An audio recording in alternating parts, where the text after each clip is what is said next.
Hello friends, स्वागत है आपका एक बार फिर से आपके अपने YouTube channel hi fi study में।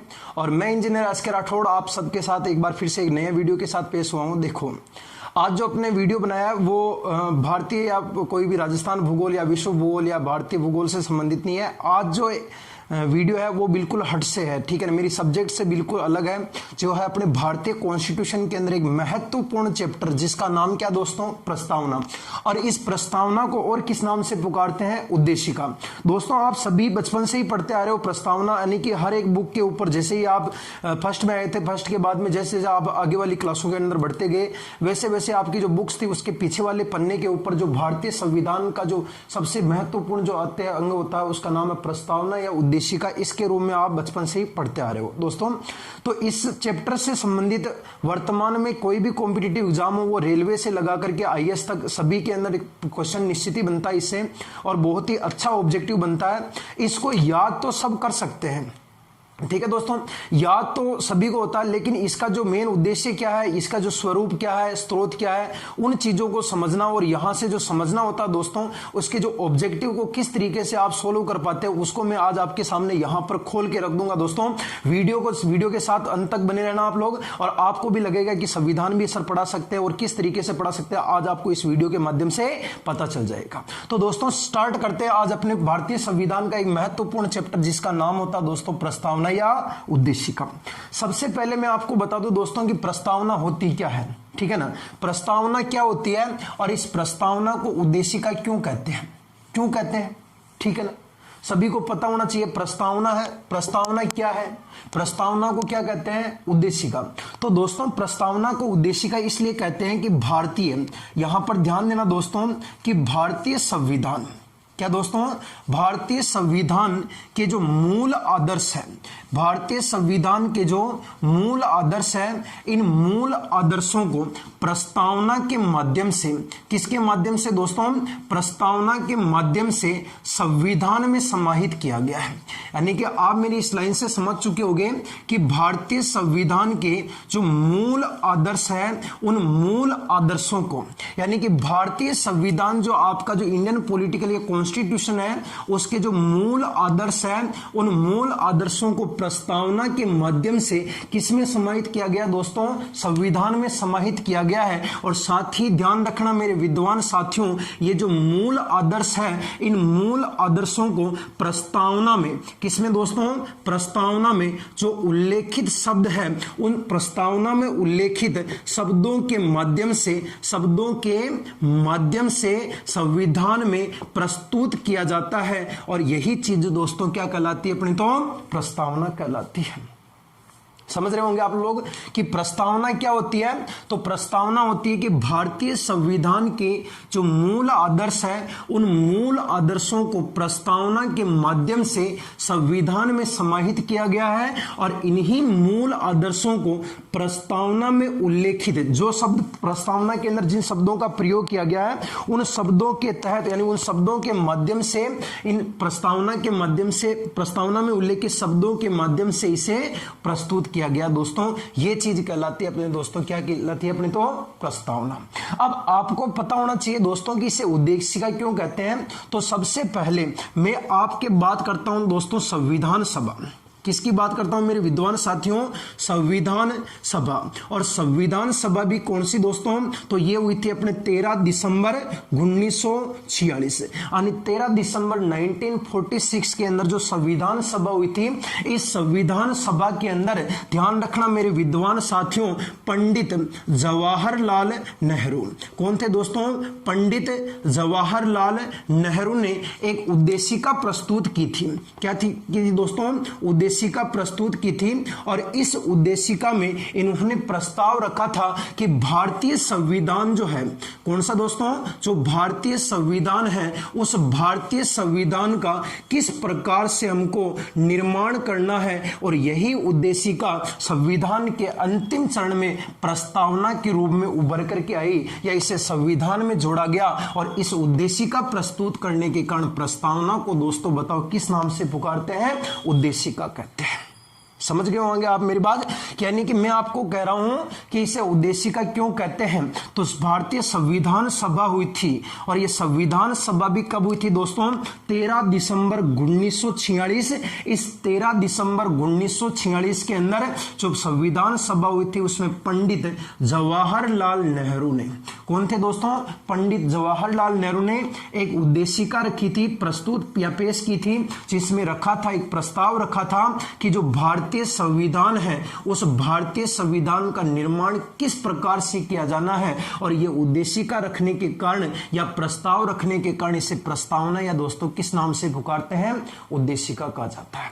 अब दोस्तों यहां पर आपको अलग अलग शब्द मिलेगा। सबसे पहला शब्द आपको यह मिलेगा दोस्तों कि प्रस्तावना जो शब्द है, प्रस्तावना जो शब्द है, ये प्रस्तावना शब्द कहां से लिया गया है। तो इसके लिए आपको दोस्तों हमेशा दो प्रकार के ऑप्शन देखने को मिलेंगे। एक तो मिलेगा मेरे विद्वान साथियों, क्या मिलेगा, अमेरिका, तथा दूसरे नंबर का जो दोस्तों मिलेगा वो आपको क्या मिलेगा दोस्तों अपने तो ऑस्ट्रेलिया। यहां पर आपको दो प्रकार के ऑप्शन देखने को मिलेंगे कि प्रस्तावना कहां से लिया गया है। तो एक तो आपको मिलेगा अमेरिका और दूसरा क्या मिलेगा, ऑस्ट्रेलिया। कंफ्यूज नहीं होना मेरे विद्वान साथी। अगर आपको कोई पूछे कि प्रस्तावना का जो विचार है, वो प्रस्तावना का विचार बताओ विद्वान साथियों कौन से देश से लिया गया है, अमेरिका के संविधान से लिया गया है। समझ रहे हो आप मेरी बात। यानी प्रस्तावना का जो विचार है वो प्रस्तावना का विचार अमेरिका के संविधान से लिया गया है, जबकि प्रस्तावना में जो प्रयोग की गई है भाषा, वो जो भाषा ली गई है दोस्तों, उस भाषा अपने कौन से संविधान से लिया गया है, ऑस्ट्रेलिया के संविधान से लिया गया है। यानी कि दो क्वेश्चन आप यहां से और सोल्व कर सकते हो कि सबसे पहले आप लोगों को पता होना चाहिए प्रस्तावना या उद्देशिका क्या होती है।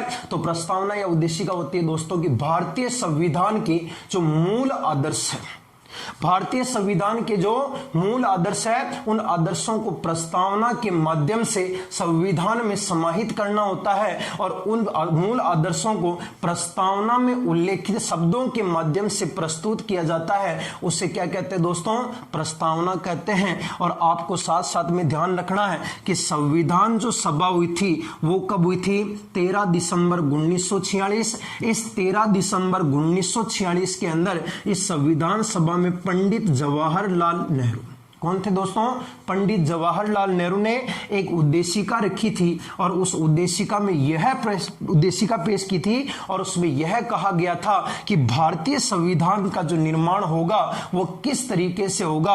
और इसी उद्देशिका के कारण दोस्तों इस प्रस्तावना को और क्या कहते हैं, उद्देशिका कहा जाता है। और प्रस्तावना का विचार या प्रस्तावना शब्द कहां से लिया गया है, अमेरिका के संविधान से, जबकि प्रस्तावना की जो भाषा है, लैंग्वेज है, वो बताओ दोस्तों कहां से लिया गया है, ऑस्ट्रेलिया से लिया गया। अब आप एक बार इसका स्क्रीनशॉट ले लो, मेरे साथ साथ में धीरे धीरे चलना, ठीक है भाई, हो गया। अब देखो इसके बाद में अपन दोस्तों संविधान के अंदर प्रवेश करते हैं। तो संविधान की जो प्रस्तावना का जो अब पार्ट भाग के अंदर अगर प्रवेश करते हैं दोस्तों, उसकी लैंग्वेज के अंदर, तो क्या कहते हैं, सबसे पहले आपको पता होना चाहिए मेरे विद्वान साथियों कि प्रस्तावना का जो प्रारंभ होता है वो प्रस्तावना का प्रारंभ कहां से होता है। तो इसका प्रारंभ होता है हम भारत के लोग, कहां से होता है दोस्तों, हम भारत के लोगों से प्रारंभ होता है। और भारत के लोगों के बाद मेरे विद्वान साथियों बीच में अनेकों शब्द आते हैं, जैसे कि संपूर्ण प्रभुत्व, संपन्न, समाजवादी, पंथ निरपेक्ष, लोकतंत्रात्मक, गणराज्य, गणतंत्र, न्याय, एकता, समता, अखंडता, व्यक्ति की गरिमा, बंधुता, बहुत सारे शब्दों का प्रयोग होने के बाद लास्ट में ये लाइन जाकर के खत्म होती है कि 26 नवंबर 1949 को हम इसे अंगीकृत करते हैं या हम इसे पारित करते हैं। यहां पर जाकर के संविधान अंत या पाप की जो प्रस्तावना होती है दोस्तों जाकर के खत्म होती है। यानी कि सबसे पहले आपको अगर मैं कहूं मेरे विद्वान साथियों की प्रस्तावना का, यहां से आपके दो प्रकार के क्वेश्चन बनेंगे, ध्यान रखना, एक एक क्वेश्चन को यहीं पर समझ के जाना मेरे विद्वान साथी। कि पहला कि प्रस्तावना का जो प्रारंभ होता है वो प्रस्तावना का प्रारंभ मेरे विद्वान साथी बताओ कहां से होता है, हम भारत के लोग, हम भारत के लोगों से प्रस्तावना का प्रारंभ होता है। और ध्यान रखना हम भारत के लोग 26 नवंबर 1949 को अंगीकृत करते हैं, यहां पर जाकर के खत्म होता है। दोस्तों ध्यान रखना, 26 नवंबर 1949 को जो आपका जो भारतीय संविधान था, कौन था दोस्तों, जो आपका भारतीय संविधान था, इसका निर्माण हो चुका था, इसका निर्माण हो चुका था। और इस निर्माण होकर के इस भारतीय संविधान को क्या किया गया था, पारित किया गया था। यानी कि आप कह सकते हो कि अंगीकृत का मतलब दोस्तों संविधान को क्या करने से होता है, पारित करने से होता है।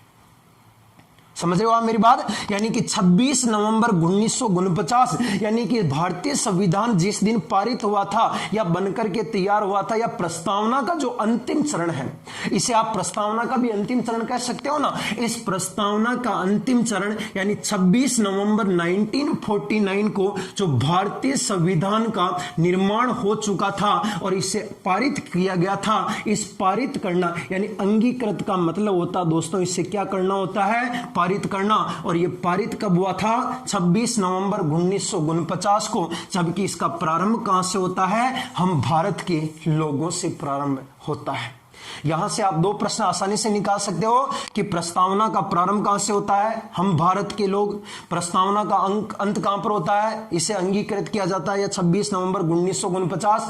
हम भारत के लोग, भारत को वापस आपको एक शब्द देखने को मिलेगा, हम भारत के लोग, हम भारत के लोग, हम भारत के लोग, हम भारत को, हम भारत के लोग, हम भारत को। यहां पर भारत भारत इस संपूर्ण प्रस्तावना में केवल 2 बार आएगा, इसके अलावा कहीं पर भी नहीं आएगा। यह प्रश्न आप लोग और ध्यान रख सकते हो कि हम भारत के लोग, भारत को, हम भारत के लोग, भारत को एक संपूर्ण प्रभुत्व समाजवादी पंथ निरपेक्ष लोकतंत्रात्मक गणराज्य, यानी कि जो बाद में जो आपके शब्द आएंगे उसके अपन डिटेल पढ़ेंगे। यहां पर हम भारत के लोग, भारत को, यहां पर भारत और भारत सिर्फ 2 बार शब्दों का प्रयोग हुआ, भारत का, और वो किस में प्रयोग हुआ, प्रस्तावना में। कई बार सीधा सीधा प्रश्न पूछा जा चुका है कि बताओ प्रस्तावना जो शब्द है या प्रस्तावना जो है, उस प्रस्तावना के अंदर भारत शब्द कितनी बार प्रयोग किया गया है। तो मेरे विद्वान साथियों, कितनी बार प्रयोग किया गया है, 2 बार प्रयोग किया गया है। हम भारत के लोग, भारत को, ठीक है। और संविधान को, भारतीय संविधान को पारित कब किया गया था, 26 नवंबर 1949। और इसका प्रारंभ कहां से होता है, हम भारत के लोग, भारत को। अब देखना दोस्तों, संविधान की जो प्रस्तावना है, इस संविधान की प्रस्तावना एक महत्वपूर्ण झलक है संविधान की। प्रस्तावना भारतीय संविधान की एक महत्वपूर्ण झलक है और इस प्रस्तावना में अनेक शब्दों का प्रयोग किया गया है और उन अनेक शब्दों का बहुत ही अच्छा अर्थ होता है। अगर आप उन अर्थों को समझ जाओगे तो मेरे विद्वान साथियों, मेरे ऊपर विश्वास करना कि आप चाहे किसी भी प्रतियोगिता की तैयारी कर रहे हो, आप उसका आंसर आसानी से दे पाओगे, आप उसका उत्तर जो होगा इतनी आसानी से ढूंढ पाओगे जैसे कि संविधान आप लोगों ने खुद ने बनाया हो। तो इसके साथ बने रहिए हमारे वीडियो के साथ। और इस वीडियो को बता रहा हूं कि लास्ट में लाइक, कमेंट और शेयर जरूर कर देना, अधिक से अधिक स्टूडेंटों तक पहुंचाना है। और अगर वीडियो के साथ में नए जुड़े हो तो चैनल को सब्सक्राइब करना ना भूले और साथ ही बेल आइकन को प्रेस भी कर देना।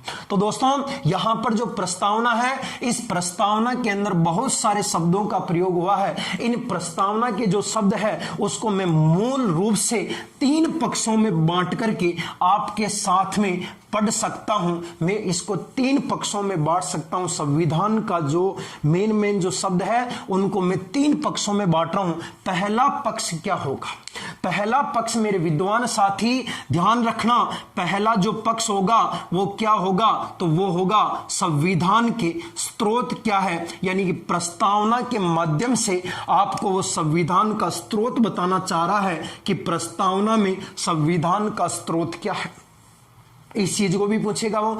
दूसरा मेरे विद्वान साथी वो ये पूछेगा कि प्रस्तावना में संविधान का स्वरूप कौन सा है, ये किस स्वरूप को दिखाना चाह रहा है। और फिर बाद में दोस्तों तीसरे नंबर पर पूछेगा कि प्रस्तावना में संविधान का उद्देश्य क्या छुपा है, तो उस उद्देश्य को दिखाना चाह रहा है। इस तरीके से आप 3 रूपों में या इसे 3 पक्षों में बारी बारी से डाल करके संविधान की जो प्रस्तावना है उस शब्दों का आसानी से अर्थ समझ सकते हो। और इन्हीं अर्थों में मेरे विद्वान साथियों बहुत सारे प्रश्न छुपे हुए हैं, उन शब्दों को अर्थ समझने के बाद उस प्रश्नों का उत्तर आप दे पाओगे, वरना रटने से कोई काम नहीं चलेगा। रटने में तो मैं अभी रट्टा दूंगा 2 मिनट में, हम भारत के लोग भारत को संपूर्ण प्रबुद्ध समाजवादी पंथ निरपेक्ष लोकतंत्रात्मक गणराज्य बनाने के, यानी कि जो भी आपकी जो रामायण है ना, उस रामायण को पढ़ना ही नहीं है।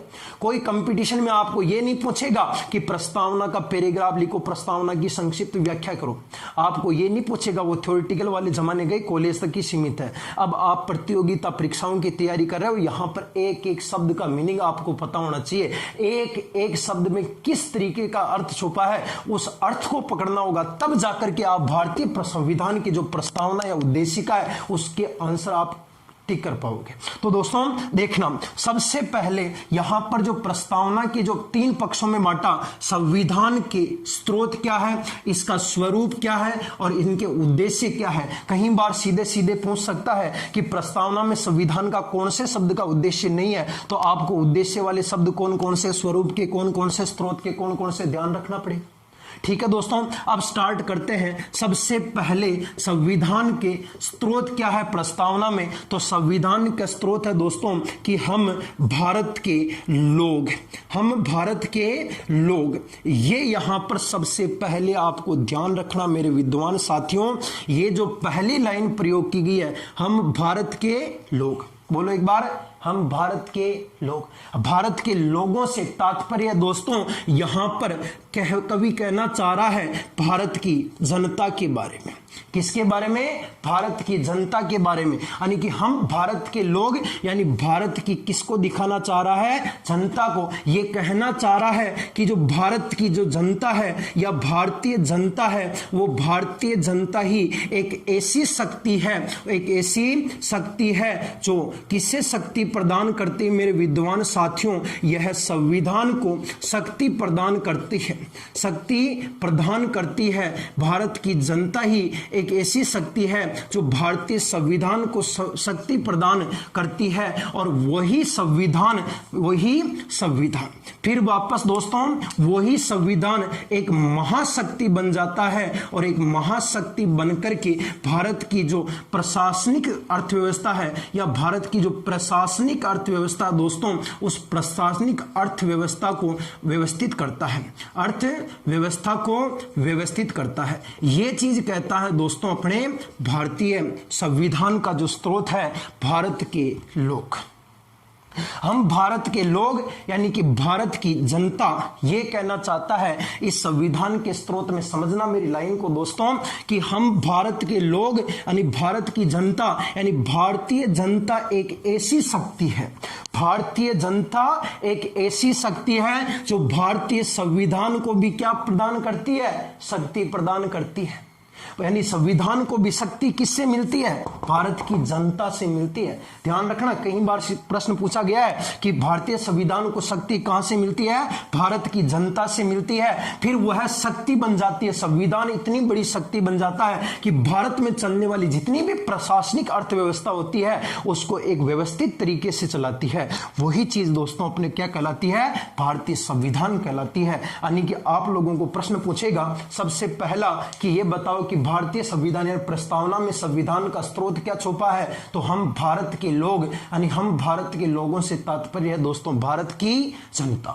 और भारत की जनता, भारतीय जनता एक ऐसी शक्ति है, भारत की जनता एक ऐसी शक्ति है जो संविधान को शक्ति प्रदान करती है। यानी कि संविधान को मेरे विद्वान साथी ध्यान रखना, संविधान को शक्ति कहां से मिलती है? तो भारत की जनता से मिलती है। और फिर वही संविधान एक ऐसी महाशक्ति बनकर के भारत की जो प्रशासनिक व्यवस्था होती है उसको सुव्यवस्थित करती है। यानी कि आपको पूछेगा कि अपने जो सिस्टम है, यानी कि अपने जो प्रशासनिक सिस्टम है, इसमें सबसे ऊपर कौन है? तो आप बताओगे कौन सबसे ऊपर है? संविधान है। संविधान से बड़ा कोई नहीं है। लेकिन दूसरा प्रश्न यह पूछेगा मेरे विद्वान साथियों कि बताओ संविधान को शक्ति कहां से मिलती है? तो भारत की जनता से मिलती है। यानी कि घूम फिर के बात वापस थका ऊपर और मारा ऊपर ही आओगी। मैं भी तो एक भारतीय जनता का अंग हूं। तो भारतीय संविधान एक महाशक्ति है अपने सिस्टम की, जिससे शक्ति कहां से मिलती है मेरे विद्वान साथियों? तो भारत की जनता से मिलती है। ठीक है दोस्तों, यहां पर आप इसका स्क्रीनशॉट ले लो एक बार, क्वेश्चन आपका कंप्लीट हो जाएगा। ठीक है ना, यानी कि संविधान का स्रोत आप समझ चुके होंगे, यानी कि ये संविधान का स्रोत था, संविधान का स्रोत था हम भारत के लोग यानी भारत की जनता एक ऐसी शक्ति है जो संविधान को शक्ति प्रदान करती है और फिर वही महाशक्ति बनकर के, यानी कि संविधान एक महाशक्ति बन जाता है जो भारत की प्रशासनिक व्यवस्था जो होती है उसे सुव्यवस्थित करने का कार्य करती है। लेकिन उस संविधान को शक्ति कहां से मिलती है? भारत की जनता से मिलती है। और ये संविधान का क्या कहलाता है? स्रोत कहलाता है, जो किसमें छुपा हुआ दोस्तों? प्रस्तावना में छुपा हुआ। दूसरा दोस्तों आप देखना इसमें कि स्वरूप कौन कौन से दिखते हैं। तो आपके संविधान के अंदर जो प्रस्तावना है, इसमें प्रस्तावना में 5 स्वरूप छुपे हुए हैं। 5 स्वरूप, कितने दोस्तों? 5। एक बार स्क्रीनशॉट ले लो इसका, ठीक है ना, यानी कि 5 स्वरूप छुपे हुए हैं। 5 स्वरूप कौन कौन से मेरे विद्वान साथियों? सबसे पहला ध्यान रखना मेरे विद्वान साथी, वीडियो के अंत तक जरूर बने रहना, यह वीडियो आपके लिए जरूर लाभप्रद होगा। प्रस्तावना में जो स्वरूप है दोस्तों 5, कितने हैं? 5। 5 स्वरूपों में सबसे पहले जो स्वरूप होगा वो होगा दोस्तों संपूर्ण प्रभुत्व संपन्न। क्या होगा दोस्तों? संपूर्ण प्रभुत्व संपूर्ण, या इसके लिए आपके संप्रभु राष्ट्र का भी कई बार प्रयोग हो जाता है। संप्रभु राष्ट्र, संप्रभु राष्ट्र या संपूर्ण प्रभुत्व संपन्न। यहां पर आप ध्यान रखना दोस्तों एक बार कि यहां पर जो शब्द है, सबसे पहले स्वरूप का जो पहला शब्द है वो है संपूर्ण प्रभुत्व संपन्न। क्या है दोस्तों? संपूर्ण प्रभुत्व संपन्न। संपूर्ण प्रभुत्व संपन्न का मतलब यह होता है कि भारतीय जो अपने, अब जो पहले जो भारत की जनता है या भारत जो है अब अपने आंतरिक निर्णय, कौन से दोस्तों? आंतरिक निर्णय भी ले सकता है, आंतरिक निर्णय भी ले सकता है, प्लस अपने बाहरी निर्णय यानी विदेशों के निर्णय भी ले सकता है। अब यह भारत किसी भी बाहरी शक्ति के नियंत्रण में नहीं है, यानी किसी भी ब्रिटिश के नियंत्रण में नहीं है। अब यह आंतरिक निर्णय तथा बाहरी निर्णय लेने के लिए अपना जो भारत है मेरे विद्वान साथियों, ये बिल्कुल क्या हो चुका है? स्वतंत्र हो चुका है। इसका मतलब होता है संपूर्ण प्रभुत्व संपन्न का। समझे आप मेरी बात? संपूर्ण प्रभुत्व संपन्न का मतलब क्या होता है?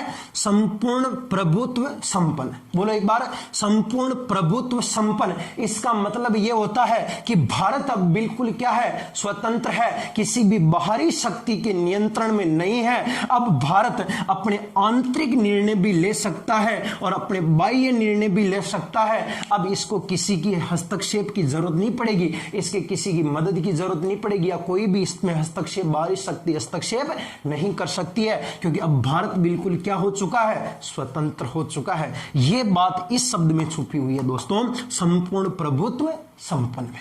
कई बार सीधा सीधा ऑब्जेक्टिव में क्वेश्चन पूछा जा चुका है कि भाई कि संपूर्ण प्रभुत्व संपन्न से आप क्या समझते हो? तो संपूर्ण प्रभुत्व संपन्न से सिर्फ आप यही समझते हो कि भारत अब बिल्कुल क्या है? स्वतंत्र है। ये भारत अपने आंतरिक निर्णय भी ले सकता है और बाह्य निर्णय भी ले सकता है, ये किसी बाहरी शक्ति के नियंत्रण में नहीं है। ये इसका पहला क्या दिखाया गया दोस्तों?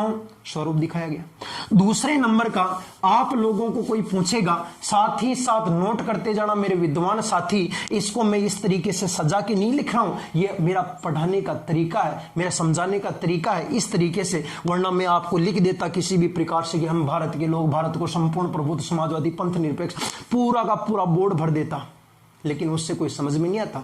वो रामायण आपकी किताब में लिखी हुई है, आपके नोट्स में लिखी हुई है, लेकिन मैं यहाँ पर रामायण नहीं करने आया, मैं आपको अलग अलग तथ्यों के रूप में, आपको पक्षों के रूप में बांट करके इसको समझाने आया हूं। तो देखना यहाँ पर संपूर्ण प्रभुत्व संपन्न का मतलब होता है दोस्तों कि भारत अब बिल्कुल क्या हो चुका है? स्वतंत्र हो चुका है, वह आंतरिक तथा बाह्य निर्णय ले सकता है। जबकि दूसरे नंबर का संपूर्ण प्रभुत्व संपन्न समाजवादी, दूसरे नंबर का शब्द आता मेरे विद्वान साथियों समाजवादी।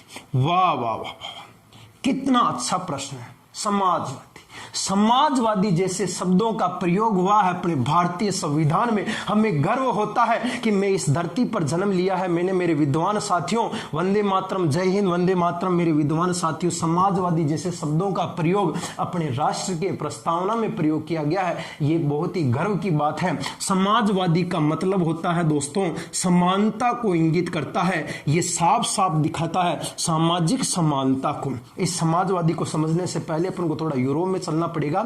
यूरोप में दोस्तों कार्ल मार्क्स के द्वारा देखा गया, वहां की जो विचारधाराएं थी वो एक अमीर और एक गरीब मजदूर, इन दोनों के अंदर जो समानता देखी गई वो अपने संघर्ष से संबंधी देखी गई कि जो गरीब है, वो गरीब मजदूर जो है ना, वो समान कैसे रहेगा, तो उसे संघर्ष करना पड़ेगा। जबकि इसके विपरीत जो भारत की जो समानता थी वो यूरोपीय समानता समाजवादी से बिल्कुल हटके थी। भारत के अंदर किसी भी मजदूर या अमीर को जो समानता देखी गई वो संघर्ष से नहीं देखी गई। गरीब को संघर्ष करने की जरूरत नहीं थी। वो समानता जो है ना, वो अपने गांधीवादी और नेहरू के विचारों से, अपने जो नेहरू है ना, जवाहरलाल नेहरू और गांधी जी, इनके विचारों से प्रेरित होती है। और मेन रूप से अपने नेहरू जी के विचार को ज्यादा प्रेरित होती है। नेहरू जी के विचार फिर बाद में अपने एक मिश्रित अर्थव्यवस्था के रूप में उभर के भी सामने आया था। लेकिन यहां पर जो समाजवाद की बात होती है वो समानता से संबंधित है कि अपना जो गांधी जी और नेहरू जी का जो विचारधाराओं से प्रेरित होता है, जिसमें मेल भाव भाईचारे से समानता बढ़ती है। यहां पर एकजुट होकर के लोकतंत्रात्मक तरीके से यहां पर भाईचारा बढ़ता है। इस कारण से यहां पर दोस्तों किसका प्रयोग किया गया है? समानता का प्रयोग किया गया है। यहां पर गरीब मजदूर को संघर्ष करके समानता नहीं लाया गया है। यहां पर गरीब और अमीर को मेल भाव भाईचारे से संबंधित समानता दी गई है। जबकि यूरोप के अंदर जो देखा गया था, वहां पर एक अमीर है और एक गरीब है। अगर गरीब को समानता चाहिए तो उसे संघर्ष करना पड़ेगा। लेकिन भारत के अंदर ऐसी संघर्ष की स्थिति नहीं बनी थी, क्योंकि भारत के अंदर जो महान पुरुष थे, जैसे कि अपने पंडित जवाहरलाल नेहरू साहब और अपने जो महात्मा गांधी राष्ट्रीय पिता, उनके विचारों से प्रेरित होकर के भारत में समानता एक मेल भाव और भाईचारे से संबंधित जुड़ी हुई है। यहां पर समाजवादी और समानता का तात्पर्य, समाजवादी का मतलब दोस्तों किसको दिखाता है? आपसी मेल भाव भाईचारे समानता को प्रेरित करता है। तीसरा जो शब्द होता है दोस्तों स्वरूप में, वो होता अपने पंथ निरपेक्ष। क्या होता है दोस्तों?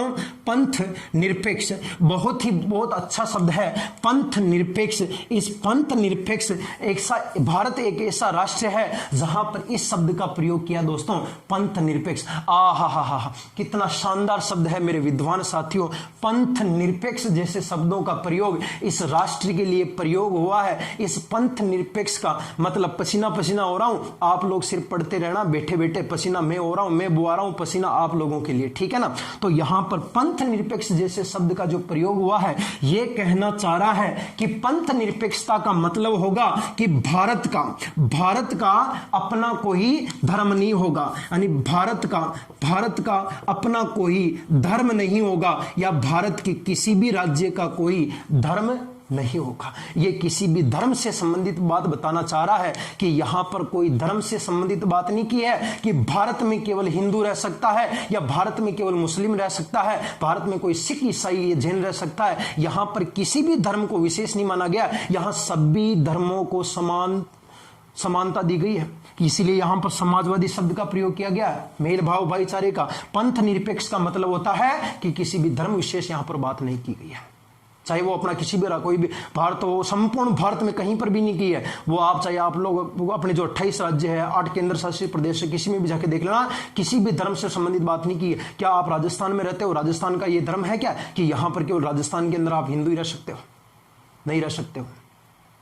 क्या राजस्थान के धर्म एक निश्चित धर्म है क्या कि यहां पर मुस्लिम केवल रह सकता है, या यहां पर सिख जैन ईसाई रह सकता है? ना, यहां पर सभी धर्मों को समानता के अधिकार है। यहां पर सभी धर्म वाले रह सकते हैं। यहां पर किसी एक धर्म की विशेषता इंगित नहीं की गई है। यहां पर केवल भारत का कोई धर्म नहीं होगा, यानी भारत के किसी भी राज्य का ही धर्म नहीं होगा। यहां पर धर्म से संबंधित बात की गई है कि भारत का अपना कोई धर्म नहीं होगा, यानी किसी भी धर्म विशेष यहां पर बात नहीं की है। भारत सभी धर्मों की भूमि है, सभी धर्मों की। वैसे ही अपना तो भारत तो ये बहुत अच्छा है, भारत को तो विश्व गुरु जगत गुरु की संज्ञा दी गई है। मानवता सर्वश्रेष्ठ होने के कारण।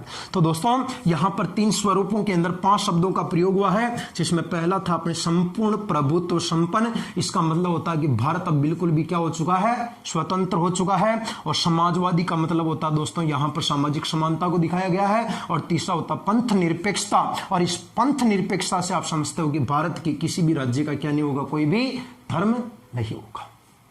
ठीक है, समझ चुके होंगे।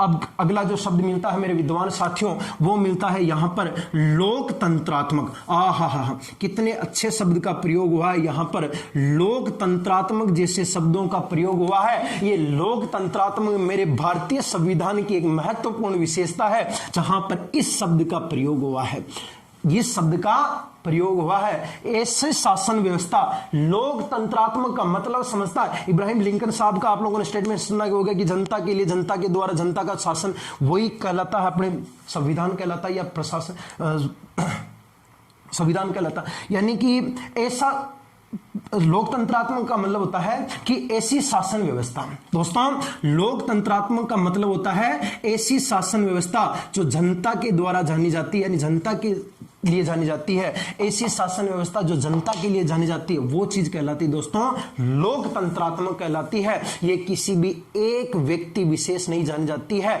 ये संपूर्ण जनता के लिए जानी जाती है। या ऐसी शासन व्यवस्था जो जनता के द्वारा या जनता के लिए जानी जाती है वो चीज दोस्तों क्या कहलाती है, लोकतंत्रात्मक कहलाती है। लोकतंत्रात्मक का मतलब होता है ऐसी शासन व्यवस्था जो जनता के लिए जानी जाती है या जनता के द्वारा जानी जाती है, वो चीज कहलाती है मेरे विद्वान साथियों, क्या कहलाती है, लोकतंत्रात्मक कहलाती है। 5वें नंबर का यहां पर जो शब्द का प्रयोग हुआ है मेरे विद्वान साथियों, वो हुआ है गणराज्य, या गणराज्य के अंदर आप लोग गणतंत्र शब्द का भी प्रयोग कर सकते हो। कहीं विद्यार्थी असमंजस में रहते हैं कि यहां पर जो लोकतंत्रात्मक है और यहां पर जो गणराज्य या गणतंत्र है वो है एक ही है। लोकतंत्रात्मक और गणराज्य या गणतंत्र का जो अर्थ होता है दोस्तों वो एक ही है, लेकिन मेरे विद्वान साथियों ध्यान रखना ये दोनों का जो अर्थ है या दोनों का जो मतलब है बारी बारी से अलग है। शब्दों के ऊपर मत जाना कि तंत्र तंत्र इसमें भी आ रहा, तंत्र तंत्र इसमें भी आ रहा, दोनों ही बिल्कुल अलग है। लोकतंत्रात्मक का मतलब होता है ऐसी शासन व्यवस्था जो किसके द्वारा जानी जाती है, जनता के द्वारा। और यहां पर गणराज्य को या गणतंत्र का मतलब होता है मेरे विद्वान साथियों कि यहां पर जो भारतीय संविधान का जो संवैधानिक प्रमुख होगा, संवैधानिक प्रमुख होगा, वो संवैधानिक प्रमुख दोस्तों वंशानुगत नहीं होगा, यानी कि उसके वंश से संबंधित कोई भी ताल्लुकात नहीं रखेगा। कि अगर मैं आपको साफ साफ राजतंत्र में लेके चलता हूं, जो पुराने राजा महाराजा हुआ करते थे, वो राजा महाराजा, गर्मी हो रही है ठीक है, लग रहा होगा आपको, देखो जो राजा महाराजा होते हैं उन राजा महाराजाओं का ये नियम चलता था कि अगर राजा है वो राजा का जो ज्येष्ठ पुत्र होगा वो राजा के बाद राजा वापस उस वही बनेगा, फिर वापस उसका जो ज्येष्ठ पुत्र जो बड़ा वाला होगा वो राजा बनेगा। लेकिन अपने यहां पर ऐसा नहीं है, अपने यहां पर ऐसा है कि यहां पर जो अपने संवैधानिक प्रमुख होगा, जैसे कि भारत का संवैधानिक प्रमुख राष्ट्रपति होता है, लेकिन वास्तविक संवैधानिक प्रमुख कौन होता है, प्रधानमंत्री होता है। वो वंशानुगत नहीं है। जैसे कि अभी मैं आपको बताता हूं, जैसे कि भारत का संवैधानिक प्रमुख राष्ट्रपति या वो जो भी प्रधानमंत्री वास्तविक, जैसे कि प्रधानमंत्री आपने कौन, श्रीमान नरेंद्र दामोदर मोदी। तो नरेंद्र दामोदर दास जी मोदी जो अपने भारत के जो संवैधानिक प्रमुख है, अपने वास्तविक जो अपने प्रधानमंत्री है, वो अभी है, ठीक है ना। अब ये नहीं है कि भाई इनके जो रिटायर्ड, इनका हटने के बाद वापस इनका पुत्र कोई ज्येष्ठ पुत्र होगा वो वापस भारत का संवैधानिक प्रमुख या प्रधानमंत्री की गद्दी पर वो बैठेगा, नहीं, वापस उसका चुनाव होगा। वो किसके द्वारा चुनाव होगा दोस्तों, जनता के द्वारा प्रत्यक्ष अप्रत्यक्ष रूप से चुना जाएगा, लेकिन वो वंशानुगत नहीं होगा, वो दोबारा बन सकता है। जैसे कि आपने साफ साफ देखा होगा, जैसे कि अपने भारत के प्रधानमंत्री पहले कौन रहे थे, राजीव गांधी जी रहे थे। राजीव गांधी का पुत्र राहुल जी गांधी, समझ रहे हो ना, राहुल गांधी। तो राहुल गांधी अभी ऐसा नहीं था कि राजीव गांधी के बाद में संवैधानिक प्रमुख के तौर पर आपको प्रधानमंत्री के तौर पर राहुल गांधी को गद्दी पर बिठाया गया, नहीं, यहां पर वापस जो शासन व्यवस्था होगी, यहां पर जो वापस वोट होगा वो जनता के द्वारा, वो प्रत्यक्ष अप्रत्यक्ष रूप से संवैधानिक प्रमुख चुना तो जा सकता है, लेकिन वो वंशानुगत नहीं होगा मेरे विद्वान साथियों। गणतंत्र का शाब्दिक अर्थ यही होगा कि जो भारत का जो संवैधानिक प्रमुख होगा वो कैसा नहीं होगा, वंशानुगत नहीं होगा, लेकिन जो संविधान का जो शासन व्यवस्था है वो किसके द्वारा चलता है, जनता के लिए जानी जाती है ऐसी शासन व्यवस्था, जिस चीज को कहते हैं लोकतंत्रात्मक। ये आपके स्वरूप में कितने शब्दों का उल्लेख हुआ दोस्तों, प्रस्तावना में 5 शब्दों का प्रयोग हुआ है। सबसे पहले प्रस्तावना के अंदर 3 पक्षों में बांटा था, संविधान के स्रोत, स्वरूप और उद्देश्य। मैं आपको सबसे पहले संविधान के स्रोत के बारे में बताना चाह रहा हूं। संविधान का स्रोत होता है हम भारत के लोग हैं, हम भारत के लोगों से तात्पर्य होता है भारत की जनता। मेरे साथ साथ में बोलना एक बार, हम भारत के लोग यानी भारत की जनता। हम भारत की जनता एक ऐसी शक्ति है जो किसे शक्ति प्रदान करती है, संविधान को शक्ति प्रदान करती है, और यही संविधान एक महाशक्ति के रूप में भारत की पूरी संपूर्ण प्रशासनिक अर्थव्यवस्था को सुव्यवस्थित करने का कार्य करती है। फिर बाद में इसके जो दूसरा नंबर का जो पक्ष निकल गया है वो निकल गया है स्वरूप। स्वरूप में 5 शब्दों का प्रयोग हुआ मेरे विद्वान साथियों। पहला है अपने संपूर्ण प्रभुत्व संपन्न। संपूर्ण प्रभुत्व संपन्न का मतलब होता है यहां पर भारत अब बिल्कुल क्या हुआ है, स्वतंत्र, यानी किसी भी बाहरी शक्ति के नियंत्रण में नहीं है। यह आंतरिक तथा बाह्य निर्णय लेने में अब सक्षम हो चुका है। इसे किसी भी बाहरी शक्ति की मदद की कोई जरूरत नहीं है। दूसरा है दोस्तों समाजवादी। समाजवादी का मतलब होता है समानता को दिखाया गया। भारत में जो समानता है समाजवादी है वो नेहरू तथा गांधीवादी के विचारों से प्रेरित है, इसीलिए भारत के अंदर जो समानता वो संघर्ष से नहीं दिखी गई है, वो मेल भाव और भाईचारे से संबंधित है। तीसरे नंबर का होता है दोस्तों पंथ निरपेक्षता, और इस पंथ निरपेक्षता का मतलब होता है भारत का कोई भी क्या नहीं होगा, धर्म नहीं होगा, यानी भारत के अंदर किसी भी राज्य विशेष कोई भी धर्म नहीं होगा, यानी धर्म से संबंधित बात संविधान के अंदर नहीं की गई है। और ध्यान रखना अगला होता है लोकतंत्रात्मक। लोकतंत्रात्मक मतलब होता है कि ऐसा शासन व्यवस्था जो किसके लिए जानी जाती है, जनता के लिए। और गणराज्य या गणतंत्र का मतलब होता है दोस्तों कि भारत का जो संवैधानिक प्रमुख होगा वो भारत का संवैधानिक प्रमुख किसी भी प्रकार से वंशानुगत नहीं होगा। ये 5 प्रकार के जो शब्द निकल के आते हैं ये आपके भारतीय संविधान की जो प्रस्तावना है उसमें संविधान के किसको इंगित करता है, स्वरूप को। जबकि संविधान का स्रोत दोस्तों क्या कहलाता है, हम भारत के लोग यानी भारत की जनता। मेरे विद्वान साथियों मेरे को लगता है कि आप लोग इस वाक्य को समझ चुके होंगे, मेरे द्वारा जो बताया जा रहा है यहां पर इस चीजों को आप आसानी से समझ चुके होंगे। और आज के बाद संविधान के अंदर या इस प्रस्तावना से संबंधित कोई भी प्रकार का वैकल्पिक प्रश्न बनता है तो उसे का आप उत्तर आसानी से दे पाओगे। अब इस संविधान का जो उद्देश्य है या प्रस्तावना का जो उद्देश्य, जो संविधान से संबंधित क्या उद्देश्य छुपा हुआ है, उन उद्देश्य के बाद स्क्रीनशॉट ले लो इसका।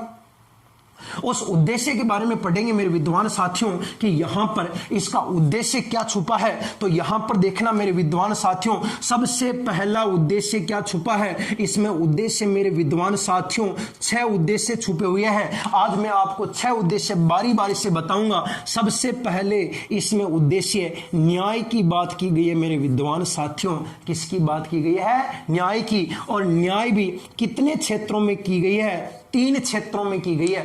3 क्षेत्रों में न्याय की बात की गई है। भारतीय संविधान की प्रस्तावना में न्याय की बात की गई कि यह भारतीय संविधान का उद्देश्य है कि सभी को क्या मिलना चाहिए, न्याय मिलना चाहिए। न्याय 3 तरीके से मिलना चाहिए। पहला जो न्याय होगा दोस्तों वो आपको सामाजिक न्याय मिलना चाहिए। सामाजिक न्याय का मतलब किससे हो दोस्तों, सामाजिक समानता से है, जो मैंने आपको यहां पर इस चीज से संबंधित समाजवादी से बता दिया है। इस न्याय की बात भी उद्देश्य में आती है। सामाजिक न्याय की बात की गई है। सामाजिक न्याय के बाद में दूसरा दोस्तों आर्थिक न्याय की बात की गई है कि आर्थिक न्याय, इस क्षेत्र में भी आपके न्याय की बात की गई है कि भारत में कोई गरीब है कोई अमीर है, उनको जो अर्थव्यवस्था, जो आर्थिक अर्थव्यवस्था जो बिगड़ी हुई है, भारत में जो विषमता है उनको बराबर लाने का जो न्याय है ये भी भारतीय संविधान के अंदर न्याय की बात उद्देश्य के रूप में की गई है। तीसरे नंबर की जो है दोस्तों वो की गई अपने राजनीतिक न्याय की बात की गई है। राजनीतिक न्याय, राजनीति के अंदर ऐसा नहीं कि कोई भी अमीर वर्ग का कोई राजनीति में बार बार वो कोई हिस्सा लेगा, या कोई गरीब वर्ग का बार बार हिस्सा लेगा राजनीति के अंदर, या कोई मध्यम वर्ग का हिस्सा लेगा, या कोई SC ST या किसी जाति विशेष बात करेगा ना। ऐसा नहीं है। एक छोटे से एग्जांपल के तौर पर अगर मैं आपको बताऊं, जैसे कि सरपंच का चुनाव होता है, तो सरपंच के चुनाव में कभी जनरल की सीट आती है, कभी ओबीसी की आती है, कभी एससी एसटी की आती है, कभी एससी महिला की आती है, कभी एसटी पुरुष की आती है, और कभी ओबीसी महिला पुरुष की आती है, कभी जनरल के अंदर पुरुष महिला की आती है। तो इस प्रकार से सभी समुदायों को एक साथ राजनीति के अंदर बराबर बराबर हिस्सा दिया जाता है। वो राजनीतिक न्याय की बात भी इसमें उद्देश्य के रूप में किस में बात की गई है दोस्तों? प्रस्तावना में बात की गई है। यहां पर 3 प्रकार के न्यायों की बात होती है संविधान में, सामाजिक न्याय, आर्थिक न्याय, राजनीतिक न्याय। आपको प्रश्न पूछेगा निम्न में से बताओ किस न्याय की आलोचना या किस न्याय की वकालत है वो आपकी प्रस्तावना या संविधान में नहीं की गई है। तो पहला पूछेगा सामाजिक न्याय, दूसरा पूछेगा आर्थिक न्याय, तीसरा पूछेगा राजनीतिक न्याय और चौथा पूछेगा धार्मिक न्याय। तो मेरे विद्वान साथियों, धार्मिक न्याय की बात संविधान में नहीं की गई है, क्योंकि भारत तो मैंने बता दिया कैसा होगा, पंथ निरपेक्ष होगा, भारत का कोई धर्म नहीं होगा। और यहां पर न्याय सिर्फ 3 प्रकार के न्यायों की अपने वकालत की गई है। सामाजिक न्याय मतलब क्या होता है? समानता। आर्थिक न्याय मतलब जो आर्थिक विषमता पाई जाती है पैसों से संबंधित, अमीर और गरीबी की, उससे संबंधित न्याय की। राजनीति का मतलब होता है सभी को राजनीति में आने का हक है। समझ गए दोस्तों? ठीक है गुरुजी, समझ गया। आगे चलो गुरुजी, ठीक है, आगे चला जी। सामाजिक, आर्थिक, राजनीतिक, स्क्रीनशॉट ले ला, साथ साथ में लिखता है ना, सामाजिक, आर्थिक, राजनीतिक, सामाजिक, आर्थिक, राजनीतिक, तीनों के तीनों न्याय उद्देश्य के रूप में प्रस्तावना में बताए गए हैं। ठीक है, ओके गुरुजी, आगे चलो जी, आगे चलो। देखना इधर, सामाजिक न्याय एक तो होता है दोस्तों सामाजिक न्याय, ठीक है ना, एक तो होता है सामाजिक, एक न्याय की बात की गई है आर्थिक, और एक न्याय की बात की गई यहां पर राजनीतिक न्याय की बात की गई है मेरे विद्वान साथियों, राजनीतिक न्याय। ठीक है ना। अगला जो होगा वो होगा मेरे विद्वान साथियों स्वतंत्रता। स्वतंत्रता, स्वतंत्रता, यहां पर एक उद्देश्य ये रखा गया है स्वतंत्रता। स्वतंत्रता से तात्पर्य मेरे विद्वान साथियों की जो भारत की जनता है या भारत का जो हर एक व्यक्ति है उसे स्वतंत्र जीने का अधिकार है, वो स्वतंत्र जी सकता है, यानी कि वह अपने विकास के लिए स्वतंत्र है। यानी कि जैसे ही वो अपना विकास करेगा उसके विकास के साथ साथ अपने राष्ट्र का विकास जरूर होगा, इसलिए व्यक्ति को स्वतंत्रता का अधिकार प्राप्त है। स्वतंत्रता भी एक प्रकार से संविधान की जो प्रस्तावना उसमें किसके रूप में देखा गया दोस्तों? उद्देश्य के रूप में देखा गया। समझ गए आप मेरी बात यहां पर कि यहां पर स्वतंत्रता से तात्पर्य है कि व्यक्ति को स्वतंत्र जीने का अधिकार है, व्यक्ति अपना विकास करने के लिए स्वतंत्र है। क्योंकि जब व्यक्ति अपना विकास करेगा, अपना विकास करेगा तो अरे भाई उसका विकास अकेले का थोड़ा होगा, उसके विकास के साथ साथ मेरे देश का भी विकास होगा, इसलिए व्यक्ति को स्वतंत्र जीने का अधिकार है। यह भी इसमें उद्देश्य की बात की गई है। पहला न्याय, दूसरा स्वतंत्रता न्याय 3 क्षेत्रों में, सामाजिक, आर्थिक, राजनीतिक, लेकिन धार्मिक न्याय नहीं है क्योंकि भारत कैसा है? पंथ निरपेक्षता वाला देश है। और यहां पर स्वतंत्रता से तात्पर्य है कि भारत में व्यक्ति को स्वतंत्र जीने का अधिकार है। स्वतंत्रता का अधिकार, स्वतंत्रता का अधिकार, व्यक्ति को स्वतंत्र जीने का अधिकार है। व्यक्ति अपने विकास में स्वतंत्र है, वो अपने विकास कर सकता है, विकास कर सकता है, और उसका विकास जब होगा तो 100% उसके विकास के साथ साथ अपने राष्ट्र का भी विकास होगा। ठीक है दोस्तों। तीसरे नंबर का जो होता है यहां पर न्याय की बात कर दी गई है, स्वतंत्रता की बात की गई है। फिर दोस्तों यहां पर एक शब्द और आता है जिसका नाम होता है समता। किसकी बात की गई मेरे विद्वान साथियों? समता की। यहां पर समता से तात्पर्य होता है वापस समानता, सामाजिक समानता से बात की गई है। समता से तात्पर्य यही होता है सामाजिक समानता, ठीक है ना, समानता से संबंधित बात की गई। सामाजिक समानता, समता का मतलब सामाजिक समानता है। एक होता है दोस्तों अपने व्यक्ति की गरिमा, व्यक्ति की जो गरिमा है, यहां पर भी इस शब्द का प्रयोग किया गया। यह भी संविधान में एक उद्देश्य के रूप में देखा गया। व्यक्ति की गरिमा यानी कि व्यक्ति को गरिमापूर्ण जीवन जीने का भी अधिकार है। व्यक्ति, भारत की जो जनता है उस भारत की जनता को गरिमापूर्ण जीवन जीने का अधिकार है। आप गरिमापूर्ण जीवन जी सकते हो, इसमें आपको जो भारत की जो अर्थव्यवस्था वो आपके बीच में हस्तक्षेप नहीं कर सकती है।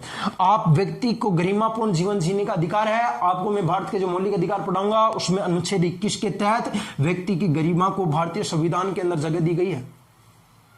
ध्यान देना कि व्यक्ति की गरिमा इसमें एक उद्देश्य के रूप में देखा गया है कि व्यक्ति एक गरिमापूर्ण जीवन जी सकता है। साथ ही इसे भारतीय मौलिक अधिकारों में अनुच्छेद 21 के तहत इसे भारतीय संविधान के अंदर भी व्यक्ति की गरिमा को जगह दिया गया। यानी कि आपको ध्यान रखना, व्यक्ति की गरिमा भी एक प्रकार का संविधान में किसको दिखाता है दोस्तों?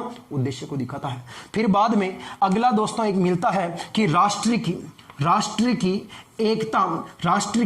एकता एवं अखंडता, राष्ट्र की एकता एवं अखंडता। आहा, क्या बात कही है इस लाइन में, राष्ट्र की एकता और अखंडता।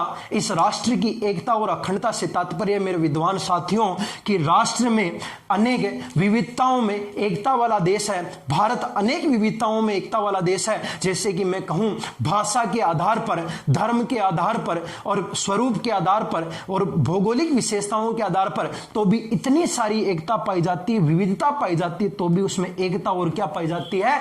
अखंडता पाई जाती है। मेरे विद्वान साथियों, उसमें विविधता के साथ में एकता और अखंडता भी भारत के राष्ट्र में बची हुई है। यह भी एक प्रकार का क्या दिखाता है? उद्देश्य दिखाता है। और अगला जो 6 नंबर का इसका जो उद्देश्य है दोस्तों, वो दिखाता है यहां पर भारतीय संविधान की प्रस्तावना के अंदर उद्देश्य के रूप में बंधुता को दिखाता है। और बंधुता का मतलब होता है दोस्तों कि मेल भाव, क्या दोस्तों?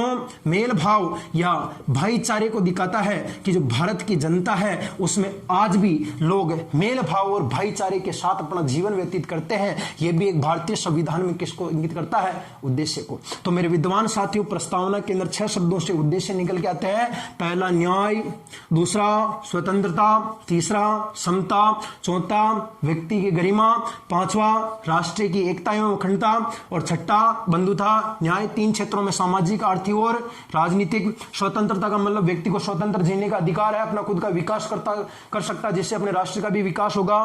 फिर बाद में समता का मतलब सामाजिक समानता से संबंधित बात की गई, समाजवादी जो यहां पर स्वरूप के अंदर भी देखा गया था। फिर बाद में व्यक्ति की गरिमा, यानी व्यक्ति को गरिमापूर्ण जीवन जीने का अधिकार है, यानी कि इस अनुच्छेद 21 के तहत मौलिक अधिकारों में अनुच्छेद 21 के तहत इससे भारतीय संविधान के अंदर व्यक्ति की गरिमा को जगह दी गई थी। राष्ट्र की एकता और अखंडता, यानी कि व्यक्ति यहां पर भारत के अंदर विविधताओं में एकता वाला देश है, जहां पर किसी भी चीज में ले लो आप, भाषा के आधार पर ले लो, धर्म के आधार पर ले लो, स्वरूप के आधार पर ले लो, भौतिक विशेषताओं के आधार पर ले लो, तो भी यहां पर भारतीय के लोगों में एकता और क्या देखी गई दोस्तों? अखंडता देखी गई। एक होता बंधुता, बंधुता का मतलब होता आज भी देश के लोग मेल भाव और भाईचारे के साथ अपना जीवन व्यतीत करते हैं। यहां पर जो इसमें शब्द थे, संविधान के स्रोत, स्वरूप और उद्देश्य, मैंने बारी बारी से एक एक शब्द का आपके सामने उस चीज का जो अर्थ था वो मैंने निचोड़ के रख दिया। अब मेरे को नहीं लगता कि इसमें से आपके कोई भी किसी भी प्रकार का क्वेश्चन आपके दिमाग में घूम रहा होगा। एक बार इसका स्क्रीनशॉट ले लो, फिर अपन इसके कुछ अन्य महत्वपूर्ण बिंदु की ओर चलते हैं।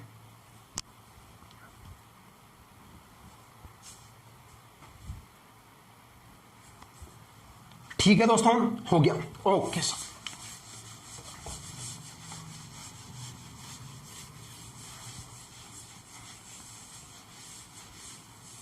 अब देखना यहां पर क्या देखने को मिलता है मेरे विद्वान साथी दोस्तों कि यहां पर कुछ और शब्द मिलते हैं कि भारत के अंदर जो इतने शब्दों का प्रयोग हुआ है, उन ऐसे शब्दों की एक बहुत बड़ी संविधान, एक भारतीय प्रस्तावना, भारतीय संविधान की एक बहुत बड़ी झलक है।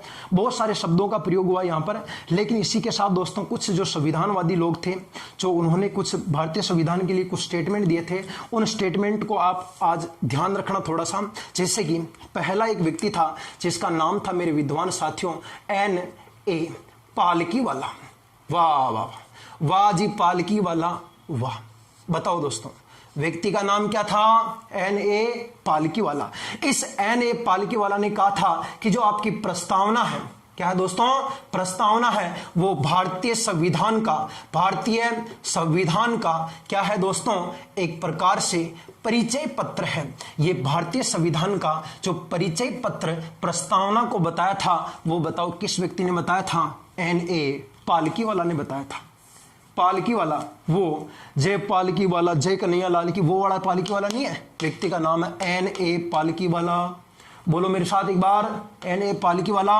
N.A. पालकीवाला ने प्रस्तावना को भारतीय संविधान का परिचय पत्र बताया। मेरे विद्वान साथी ध्यान रखना, N.A. पालकीवाला ने प्रस्तावना को भारतीय संविधान का क्या बताया, परिचय पत्र बताया। इस चीज को रट लेना, यह चीज कहीं बार एग्जाम में पूछी गई है कि भारतीय संविधान का परिचय पत्र प्रस्तावना को किस व्यक्ति ने बताया था। N.A. पालकीवाला ने बताया था। किसने बताया था? N.A.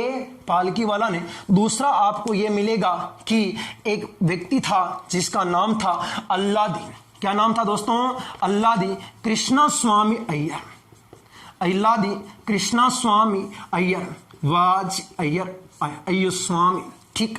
अल्लादी कृष्णा स्वामी अय्यर, और इस अल्लादी कृष्णा स्वामी अय्यर ने बताया प्रस्तावना भारतीय संविधान में दीर्घकालीन, यानी दीर्घकालीन मतलब होता दोस्तों लंबे समय, दीर्घकालीन सपनों का विचार है, सपनों का विचार है। ये दीर्घकालीन भारतीय संविधान में दीर्घकालीन सपनों का विचार दोस्तों, इसको भी किसने बताया था? प्रस्तावना को। और ये किसने बताया था? अल्लादी कृष्णा स्वामी अय्यर ने। इस अल्लादी कृष्णा स्वामी ने कहा था कि प्रस्तावना जो है वो प्रस्तावना भारतीय संविधान में दीर्घकालीन सपनों का विचार है। इस दीर्घकालीन सपनों के विचार से तात्पर्य मेरे विद्वान साथियों कि ये बताना चाह रहा है कि भारत का संविधान भविष्य में किस तरीके से बनेगा, हमको किस तरीके से हमको प्रशासन चाहिए, शासन व्यवस्था चाहिए, वो प्रस्तावना के माध्यम से हम देख सकते हैं। यानी दीर्घकालीन सपनों का विचार दोस्तों किससे दिखाया गया है? प्रस्तावना को किस में दिखाया गया है? भारतीय संविधान में। किसने बताया था? अल्लादी कृष्णा स्वामी अय्यर ने। दीर्घकालीन सपनों का विचार प्रस्तावना है, किसने बताया था? अल्लादी कृष्णा स्वामी अय्यर ने। इसके बाद में प्रस्तावना जो है मेरे विद्वान साथियों, इस प्रस्तावना को और क्या कहते हैं? तो प्रस्तावना को भारतीय संविधान की क्या कहते हैं दोस्तों? भारतीय संविधान की आत्मा के नाम से भी पुकारा जाता है। और भारतीय संविधान की आत्मा या इसे भारतीय संविधान की कुंजी कहते हैं। अब आपके दिमाग में घूम रहा होगा कि गुरुजी हमने मौलिक अधिकारों में, आपने पढ़ा होगा मेरे विद्वान साथियों, जो मौलिक अधिकार है उस मौलिक अधिकारों में अनुच्छेद जो 32 है जो बताता है भारत में संवैधानिक उपकारों का अधिकार है। ये जो संवैधानिक उपकारों का जो अधिकार है मेरे विद्वान साथियों, उपकारों का अधिकार, इस संवैधानिक उपकारों को अधिकार को भी भारतीय संविधान की क्या कहा गया है? आत्मा कहा गया है। लेकिन ध्यान रखना, ये कहा था डॉक्टर भीमराव अंबेडकर साहब ने कहा था, ये मैंने नहीं कहा था। आप कहोगे कि गुरुजी जो प्रस्तावना है वो प्रस्तावना भारतीय संविधान की आत्मा है, आत्मा यानी कि भारतीय संविधान की कुंजी भी कहते हैं। लेकिन आप कहोगे गुरुजी आत्मा तो हमने पहले भी पढ़ा है। कहां पर पढ़ा है? मैं ही पढ़ाऊंगा। मौलिक जो अधिकार पढ़े थे उसमें अनुच्छेद 32 आया था जो संवैधानिक उपकारों का अधिकार से बात करता है। इस संवैधानिक उपकारों के अधिकार को भी भारतीय संविधान की बताओ क्या कहते हैं? आत्मा कहते हैं मेरे साथी, आत्मा। अब आप कहोगे गुरुजी हम इसे आत्मा कहें प्रस्तावना को या इस संवैधानिक उपकारों के अधिकार अनुच्छेद 32 को कहें, तो मेरे व्यक्ति विशेष की अगर कोई बात की जाती है, किसी वक्ता विशेष अगर बात की जाती है, आपको यह पूछा जाता है कि डॉक्टर भीमराव अंबेडकर के अनुसार भारतीय संविधान की आत्मा किसे कहा जाता है? तो अनुच्छेद 32 को, जिसमें अधिकार का नाम है संवैधानिक उपकारों का अधिकार। मेरे साथ में बोलना एक बार, संवैधानिक उपकारों का अधिकार अनुच्छेद 32 के तहत भीमराव अंबेडकर ने इसे भारतीय संविधान की आत्मा कहा था। जबकि किसी व्यक्ति विशेष, किसी वक्ता का नाम नहीं आए, साफ साफ शब्दों में आपको पूछा जाए कि भारतीय संविधान की आत्मा या कुंजी किसे कहा जाता है? प्रस्तावना को कहा जाता है। यानी कि N.A. पालकीवाला ने प्रस्तावना को भारतीय संविधान का परिचय पत्र बताया था। ठीक है गुरुजी, बताया था तो अच्छी बात है। अल्लादी कृष्णा स्वामी अय्यर ने दीर्घकालीन सपनों का विचार किससे बताया था? प्रस्तावना को। फिर बाद में पूछेगा प्रस्तावना भारतीय संविधान की आत्मा या क्या दोस्तों? कुंजी होती है। और इस भारतीय संविधान की आत्मा मौलिक अधिकार अनुच्छेद 32 में जो संवैधानिक उपकारों का अधिकार है, इसे भी भारतीय संविधान की आत्मा कहते हैं। और ये किसने कहा था? डॉक्टर भीमराव अंबेडकर साहिब ने कहा था, बाबा साहिब ने। ठीक है दोस्तों, हो गया। ओके गुरुजी, एक बार स्क्रीनशॉट ले लो इसका भी। आगे चलते हैं गुरुजी। लंबा थोड़ा सा वीडियो, थोड़ा लंबा हो गया, मेरे को भी पता है, लेकिन आशा करता हूं कि ये वीडियो आपके लिए बहुत ही लाभप्रद होगा। और जितनी मैंने इसमें वीडियो को बनाने के लिए कोशिश की है, शायद ही कोई समझ सकता है कि मैंने कितनी मेहनत लगी मेरे को। एक एक शब्द को निचोड़ने के लिए दोस्तों कितनी मेहनत लगी है केवल मैं ही जानता हूं। आप लोग सिर्फ पढ़ सकते हो इसे, ठीक है दोस्तों। अब देखें यानी प्रस्तावना जो दोस्तों, इस प्रस्तावना में संशोधन को लेकर के, इस प्रस्तावना को भारतीय संविधान का अंग है या नहीं है, इसके संबंध में दोस्तों बहुत सारे सुप्रीम कोर्ट तक जो है ना, सर्वोच्च न्यायालय में बहुत सारे जो वाद पेश हुए थे। उनमें दोस्तों दो वाद सबसे इंपॉर्टेंट है जो आपको ध्यान रखने हैं।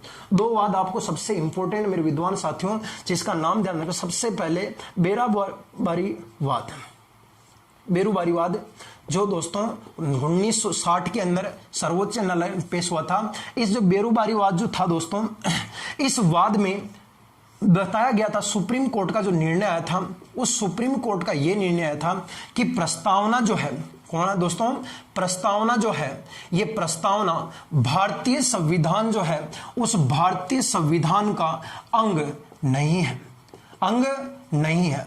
जो बेरूबारीवाद आया था दोस्तों 1960 के अंदर, उसमें सुप्रीम कोर्ट ने जो निर्णय दिया था, वो निर्णय कुछ इस तरीके से दिया था कि प्रस्तावना भारतीय संविधान का अंग नहीं है। आप इस संविधान के अंदर प्रस्तावना में किसी भी प्रकार का कोई भी संशोधन नहीं कर सकते हो, क्योंकि ये भारतीय संविधान का अंग नहीं है। ये वाद आया था बेरूबारीवाद 1960।